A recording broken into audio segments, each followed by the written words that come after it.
Bapak nggak usah ngelindungi gurunya. Mereka bayar soalnya Pak. Udah Pak, udah. Sudah lah.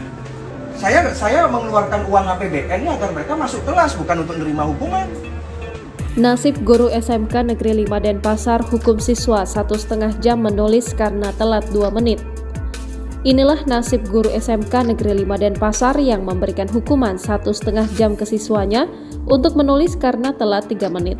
Diketahui jika sang guru dianggap memberi hukuman yang dianggap kelewat batas. Anggota DPD RI bahkan dengan tegas meminta agar guru SMK Negeri 5 Denpasar datang ke kantornya menjelaskan tujuan dari aturan hukuman siswa telat. Saya akan undang Anda menghadap saya, jelaskan apa maksud dan tujuannya. Kalau perlu kita depan aparat, ujarnya.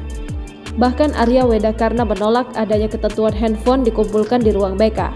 Arya Wedakarna melontarkan protes dan menyarankan agar hukuman yang diberikan tidak kelewatan.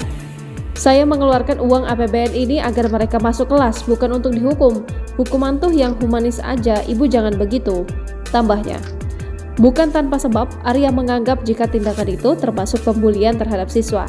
Sementara itu sebelumnya diketahui bahwa media sosial dihebohkan dengan peristiwa 2 siswa SMK Negeri 5 dihukum karena telat datang ke sekolah hanya 3 menit dari waktu masuk. Guru bimbingan konseling pun lantas memberikan hukuman membuat tugas sebanyak 2 lembar selama 1,5 jam. Akibatnya siswa tersebut tidak dapat mengikuti 2 mata pelajaran. Kejadian ini memicu perdebatan tentang metode disiplin yang tepat di sekolah.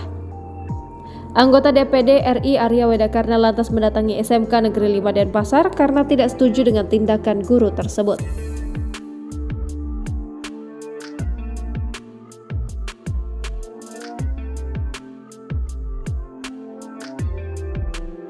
Download Tribun X sekarang, menghadirkan lokal menjadi Indonesia.